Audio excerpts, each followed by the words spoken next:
बिस्मिल्लाहिर्रहमानिर्रहीम। मेरे तमाम व्यूवर को मेरी तरफ़ से अस्सलामु अलैकुम वरहमतुल्लाहि वबरकातुहू। आज मैं हूं आपका मेज़बान हकीम नगमान अली डोगर कसूरी आपकी खिदमत में हाज़िर। आज दोस्तों हम जिस मर्ज़ के बारे में बात करेंगे उसका नाम है कब्ज़। आज हम आपको कब्ज़ की वजूहात और इसका आसान घरेलू इलाज भी बताएंगे और ऐसी ग़िज़ाएँ भी बताएंगे जिनको इस्तेमाल करने से हम इस मर्ज़ से जो है मुकम्मल छुटकारा हासिल कर सकते हैं। तो ये इंतहाई तकलीफ़ दे मर्ज़ है। तो इसकी अलामात ये होती हैं कि पखाना बहुत जो है सख्त आता है और काफ़ी देर जो है वाशरूम में मरीज़ों को बैठना पड़ता है। जो कब्ज़ में जो अफराद मुब्तला होते हैं तो उनकी अंतड़ियों में जो दोस्तों खुश्की जब हो जाती है, यानी कि उनकी आंतों में जब खुश्की हो जाती है तो तब ये मसाइल जन्म लेते हैं, यानी कि गैस का, पेट में गैस का पैदा होना और गैस का खारिज ना होना और अंतड़ियों की खुश्की की वजह से जो है पखाना वो खुश्क हो जाता है और उसके खुश्क होने की वजह से वो जल्दी जो है खारिज नहीं होता और जो है मरीज़ को काफ़ी देर जो है वाशरूम में बैठना पड़ता है। तो इससे जो है उसे इंतहाई तकलीफ़ होती है और ये अगर इसका जो है इलाज जो है बर वक्त ना किया जाए तो यही मर्ज़ आगे चलकर जो है बवासीर को जन्म देता है और जब बवासीर होती है तो उसके बाद कुछ अरसे बाद खूनी बवासीर हो जाती है। पहले बादी बवासीर होती है, उसके बाद खूनी बवासीर हो जाती है।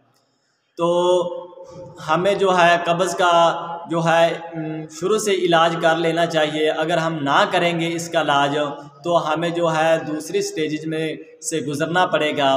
तो इसकी सबसे बड़ी वजह जो मैंने पहले भी आपको दोस्तों बता दी है वो यही है कि जब हम बहुत ज़्यादा खुश्क ग़िज़ाएँ खाते हैं, जैसे गोश्त का ज़्यादा इस्तेमाल करते हैं और उसके अलावा चना चाट का इस्तेमाल करते हैं, गोभी का इस्तेमाल करते हैं और इसके अलावा जो है पकौड़े हो गए, समोसे हो गए, ऐसी ग़िज़ाएँ इस्तेमाल करते हैं जिनसे हमारे जिस्म में खुश्की और तेज़ाबियत बढ़ती है। तो इससे जो है अंतड़ियों में जो है खुश्की हो जाती है। आंतों में खुश्की जब होती है तो कब्ज़ जो होना होती है वो यकीनी हो जाती है।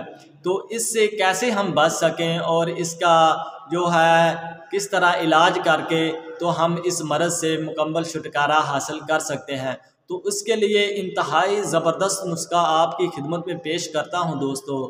वो ये है कि आपने रात को सोने से कबल आधा घंटा कबल नीम गर्म दूध के अंदर कस्टर्ड ऑयल आपने आधा चमचा लेना है, टेबल स्पून जो होता है, और 1 चम्मच आपने जो है टेबल स्पून आपने लेना है रोगने बादाम का। तो इन दोनों को जो है मिक्स करके हल करने के बाद आपने उसको नीम गर्म दूध के साथ जो है पी लेना है, इस्तेमाल कर लेना है। तो इससे क्या होगा कि सुबह आपको पखाना जो है खुल कर आएगा, आपकी अंतड़ियों और मैदे की जो खुश्की है उसको ये ख़त्म करेगा। तो इसको जो कम से कम 3 हफ्ते इसको इस्तेमाल कर लेंगे तो इंशाल्लाह इससे जो है ये कब्ज़ के मसाइल जो हैं आपको उनसे मुकम्मल छुटकारा मिल जाएगा और आपकी जो अंतड़ियों की खुश्की है वो ख़त्म हो जाएगी। इसके इस्तेमाल करने से पहले ही दिन आपको जो है रात को इस्तेमाल करेंगे तो सुबह पखाना आपको खुल कर आएगा। तो इसको जो है आपने जो है मुकम्मल इस मर्ज़ से जो है छुटकारा हासिल करने के लिए कम से कम इसे 3 हफ्ते इस्तेमाल ज़रूर करना है। तो अपनी ग़िज़ाओं में ख़ास तौर पर जो है जिन ग़िज़ाओं में फ़ाइबर पाया जाता है उनको ज़्यादा से ज़्यादा इस्तेमाल करें, जैसे अदरक का इस्तेमाल, काली मिर्च का इस्तेमाल अपने सालन में ज़्यादा से ज़्यादा करें। और इसके अलावा आप जो है फ्रूट का इस्तेमाल करें, सब्ज़ियों का इस्तेमाल करें। इससे जो है आपके जो है अंतड़ियों की खुश्की है वो ख़त्म हो जाएगी।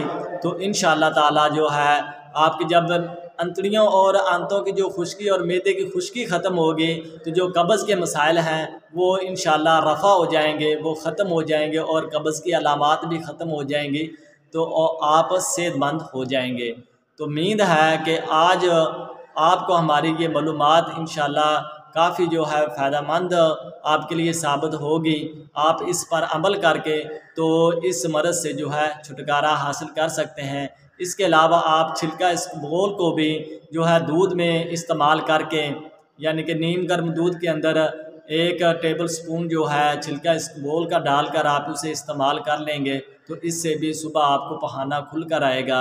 और सुबह के वक्त ख़ास तौर पर गाजर का मुरब्बा इस्तेमाल करें, जो है नाश्ते के तौर पर उसे धोकर इस्तेमाल कर लें जो शुगर के मरीज़ हैं। तो अगर नहीं शुगर के मरीज़ जो वो वैसे ही गाजर का मुरब्बा इस्तेमाल कर लें तो इससे इंशाअल्लाह ताला जो है आपको जो है ये कब्ज़ के मसाइल जो हैं इनसे आपको छुटकारा मिल जाएगा।